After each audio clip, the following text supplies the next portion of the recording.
Okay, it's 2 o'clock. We'll call the meeting to order. Thank you. It's August 12th, if you didn't know. Welcome. And don't forget to mute your phones. Russ, get your group muted, please.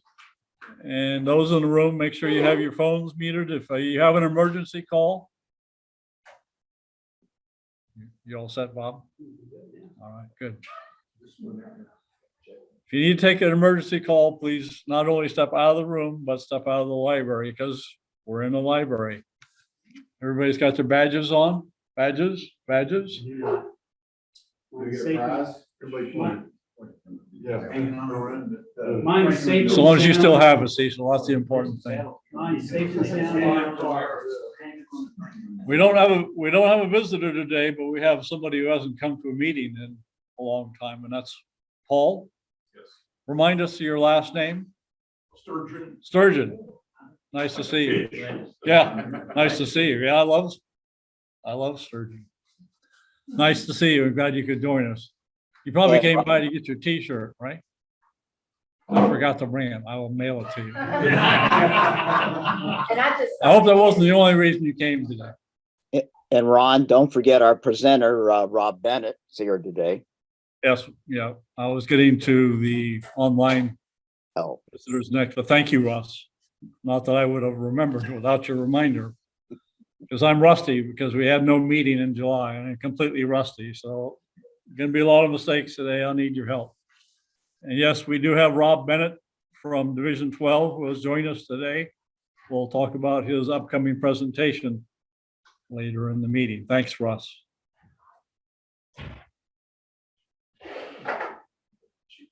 Barbara already made sure everybody signed in. Even Rick Maloney, who just joined us, is signing in last minute. Thank you, Rick. Nice to see you, by the way. We haven't seen you in a few. You brought a model. Yeah, yeah. Rick brought a model to share with us, which is nice. Can we have a motion to? I should mention Bob. Bob's not here. Bob's not here today. Bob is at Summer Rail, so he couldn't join us. But we are recording the meeting. You'll get the minutes from that, as well as we're making some notes to get him a little help.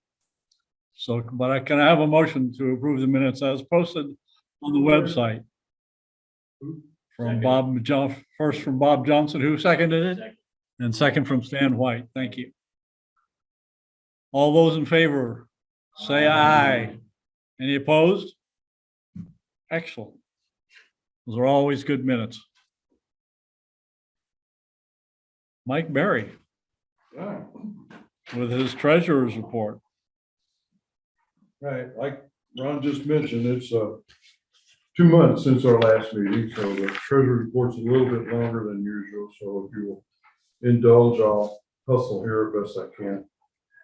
On the expense side, and NMRA has a program, I don't know if any of you all noticed it online, it's called Member Retention. And it's a program they have to help reimburse divisions, for any kind of activity they do for what they classify as member retention. In other words, get-togethers and so forth. Our picnic, of course, qualifies for that. So we did the paperwork, we sent in the receipts. Anyway, we ended up with a $200 check from NMRA, which offsets some of the cost of the picnic. For what they call member retention. Total income for the 2 months. Any questions on the report? And then I will shut up. Anybody want Mike to repeat that? Okay, good. Yeah, Can we have a motion to approve Mike's report? Stan and Rob Toller, second. All right. Make a note of that for Bob, Mike. I got it, boss. See you right here on the back. Thank you. Yeah. All those in favor signify by saying aye. Any opposed? Okay, excellent. Thank you, Mike. This next item here, I wish you could see the slide better, but perhaps if you vote to approve,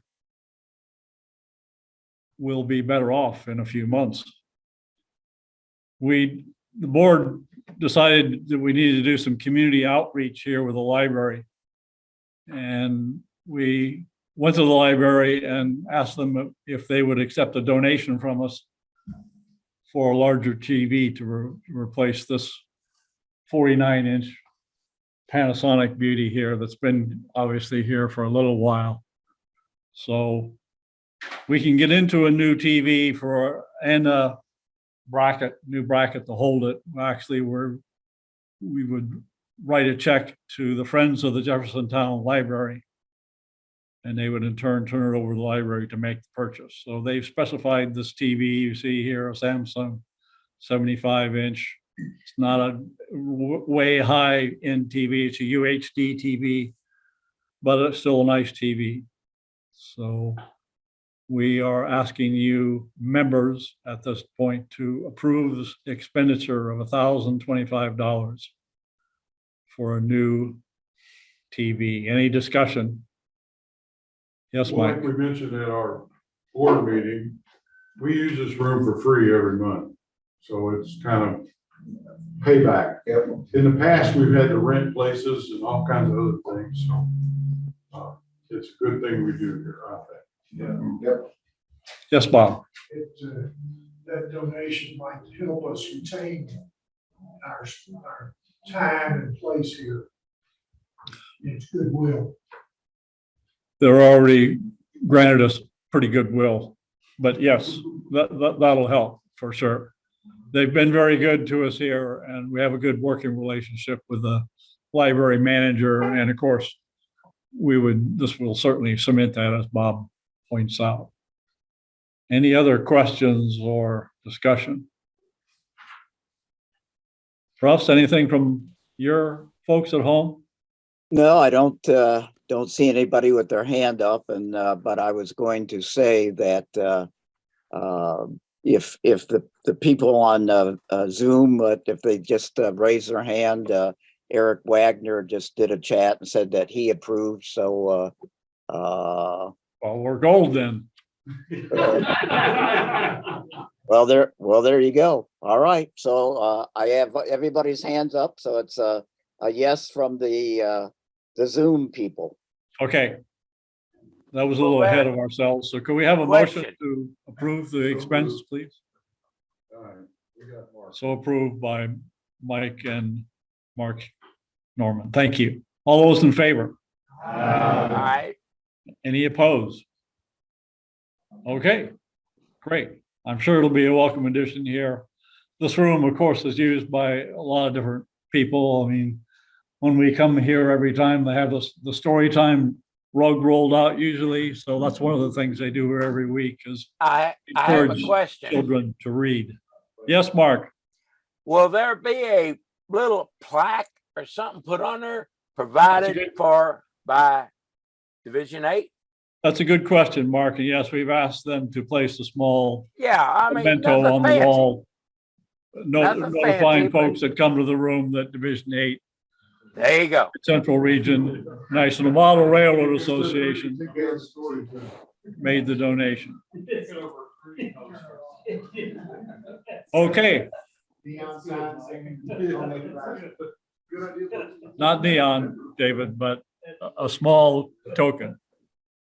Thank you for your approval. Let's move on to committee reports, and Mike Berry has a short report. Thankfully, this is quick this time. Over the past 2 months, we've had one person in and out of the hospital, and he's here today. So that gives you some kind of idea. It was on the mend, and that's what we're thankful for. And the greater picture is, that's it for 2 months, okay? For a bunch of old codgers like us, that's a good deal. Hey. So, point is, as always, if you hear about somebody, let me know, or somebody on the board knows, so that we can recognize them, okay? Send them a card, send them a whatever, but it's an easy thing for us to do And it's a terrible thing when somebody has an issue or whatever, and then they get kind of feel like they get the burden sometimes. So if we're gonna do it, we need to do it for everybody. So let me know, please. Thank you.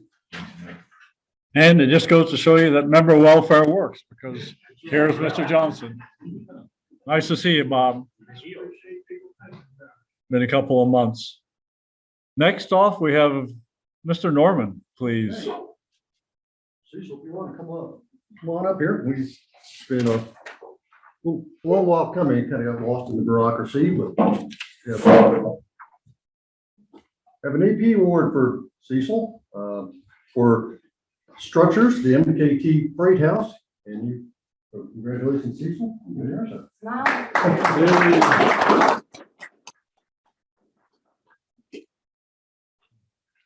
Figuratively changing hats, I'll now speak for Barry if we're ready. We're ready with the monthly modeling contest. Lovely modeling contest. Well, let me interrupt Mark for just a second here. And obviously Barry is not here today, and Mark has agreed, as he has in the past, to help Barry. Thank you. And also, please note that one of the models in the contest has been brought in for your viewing pleasure. So coming in fourth with a total of 34 votes, by the way. So we got to encourage people to start voting out there. But coming in fourth with 10 votes, the Spill Recovery Car by Rick Maloney, which is present. We're at the other way around. Other way around. Okay, number one, Rick Geertz with the D2 Caterpillar Maintenance Away Car. I got it backwards. I got it backwards. Okay. Entry one, votes wrong. Okay, I got it backwards. My error. Next up, with 9 votes, the New York Central Steam Derrick. Steve Lasher. Yeah. So Mark, read the slides. What's up there? Third place, maintenance away equipment, Bob Frank Crone. Second place, maintenance away equipment, Steve Lasher. We need Barry back. You're doing fine, Mark. And first place, the Spill Recovery Car. And Rick Maloney. So well done. And then next month we have model railroad photos and prototype railroad photos. So it's a double header. So have at it. Thank you. Mark, Oh, certificate. Rick Maloney, that's right. Yeah, since I was here. Oh, come on up. Yeah.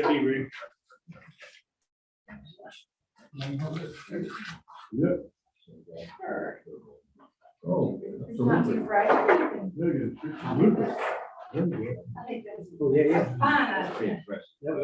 Oh, yeah. Hold the sticker. All right. Don't drop. Okay. This is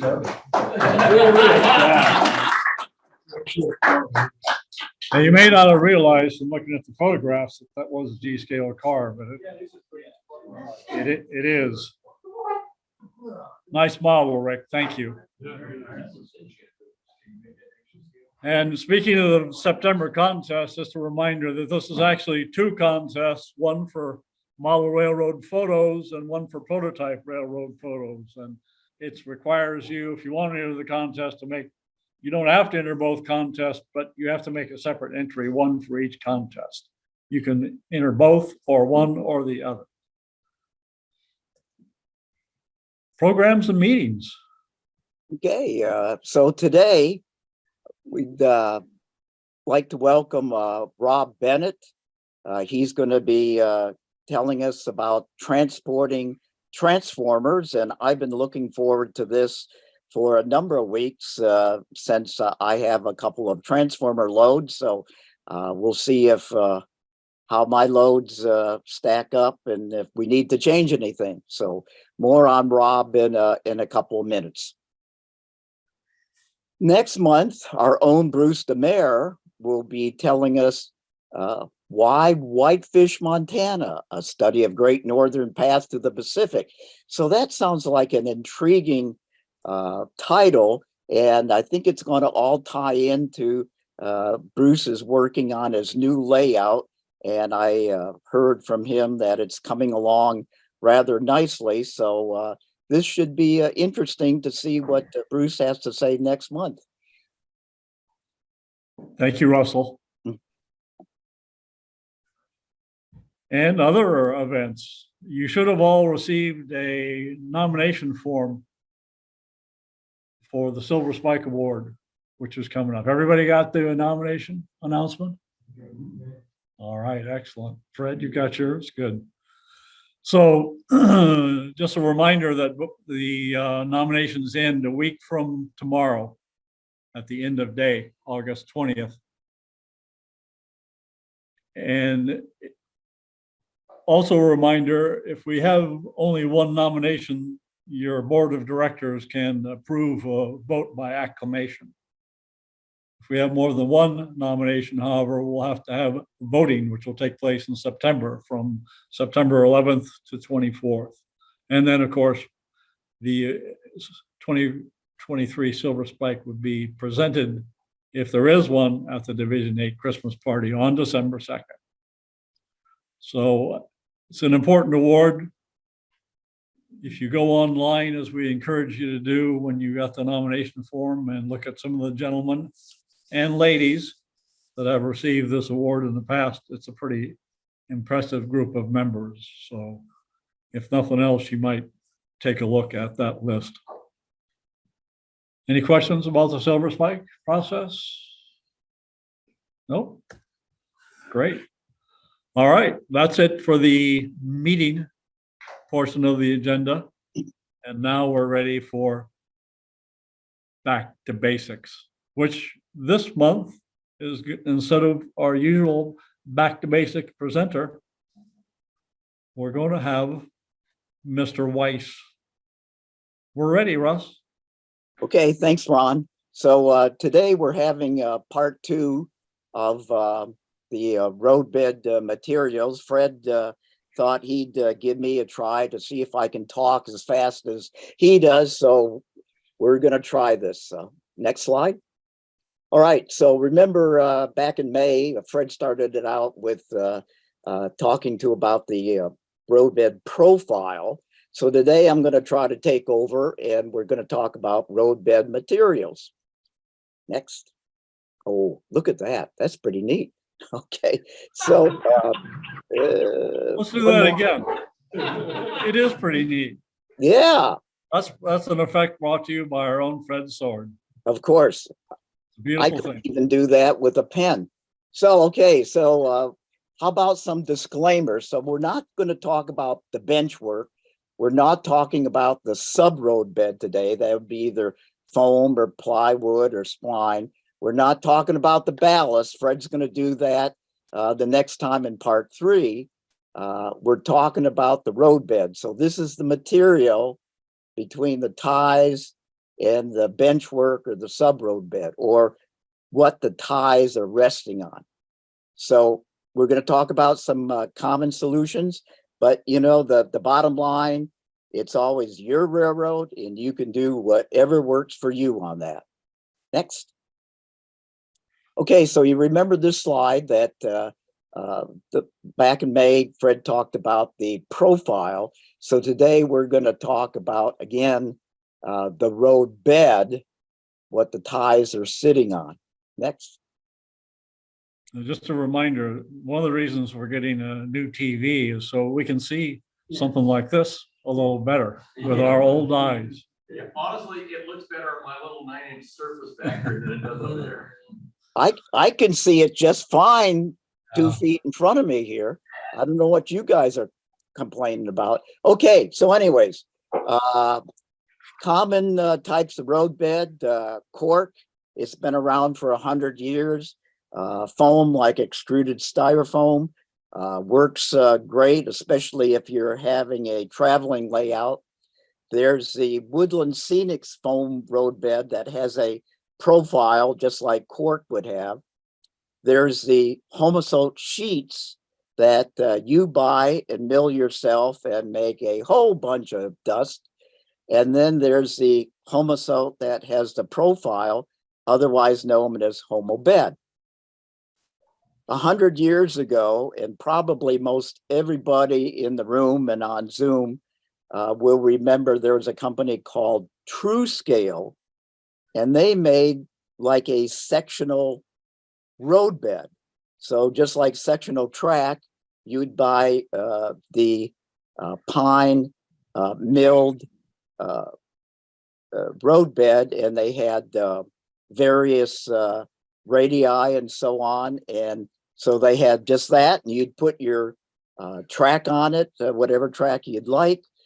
Or they also had some that had milled ties in a slot that all you had to do is whatever rail you wanted to use, spike it down, or they had it ready to roll where they had the Code 100 rail and a little bit of ballast on it, and there you have it. But that's long since gone.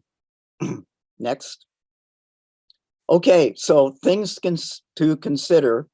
And I'm going to go right down to the last two, that any of these products, both Fred and I have talked about it, and probably most everybody in the room and on Zoom, we're old enough now that we can't hear the difference anyways, but I have found that none of these products do any sound deadening or reducing sound whatsoever. Matter of fact, just a side note that we all know Bruce McCowan, who has given a lot of talks before. Bruce goes ahead and actually cuts a few gaps every now and then so he can hear the clickety clack of the train when it goes by. Most all of these products are susceptible to moisture, but probably the most would be your Homosoap products. And so it's probably a good idea to go ahead and, if you use the Homo bed and so on, is to go ahead and paint it. That would seal it in, since it is just a compressed paper product. Also, by painting it, that eventually maybe a little chip of ballast will come out, and you won't be seeing the very light gray Homo bed. It will be black, and it will kind of disguise it a little better. So anyways, all the other products, you know, are going to expand and contract with your layout if you don't have a dehumidifier in the summertime and perhaps a humidifier in the wintertime. So let's go back to availability. Cork, you can usually get that any day of the week. Back in the first part of the year, it actually wasn't available for about 3 months due to the supply chain shortage. So that's been rectified, and again, you can pick that up quite a bit. It's inexpensive. You can cut it pretty quick with your utility knife. What I do find is that my old layout, I had super elevated curves, just like Fred and I do on our layout now.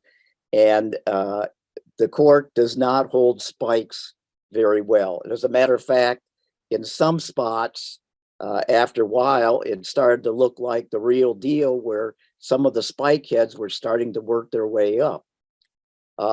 Foam of any type, again, you're not gonna be able to use spikes. You're gonna have to use some type of either caulk or liquid nails. And if you've played around with liquid nails before, you know it can get kind of messy. So that's kind of a downer there. Let's see. Again, the either your Homosoap sheets or Homo bed hold spikes very well, very easy to spike down. And Fred and I do that with our track work. So that's always a big plus. Now, the Homo bed is rather pricey, and it's on its 4th or 5th owner right now. And the current owner it lives down in the Texas someplace.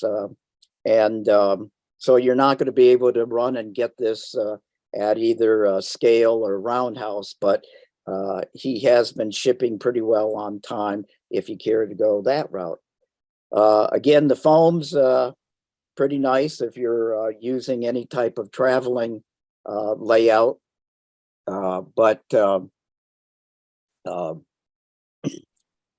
Again, it's kind of tough to work with, especially if you're going to make any drops. Fred, with his Pikeville layout, he and I worked on that. And when you drill, you get sometimes chunks. Some of the foam contracts a little bit, but then after you pull your bit out, it kind of goes back to where it was. So that's kind of a tough thing. The other thing, working with, if you're working with the sheets of Homosote, is that it is very, very dusty.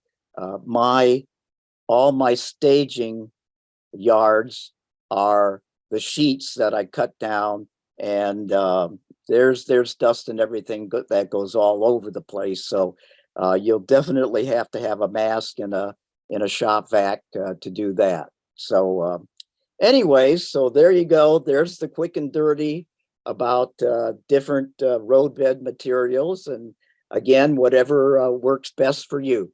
So whenever Fred can work it in, part 3 will be coming up, and he'll be talking about everybody's favorite ballasting. So thank you for your time. Russ, Hello. just so you know, you're not quite as quick as Fred. But Yeah, you're no, very good. I You're very watched good. it. I'm right under 10 minutes, and he said he tries for 5, but it usually goes to 10. So there. You're very good. Thank you.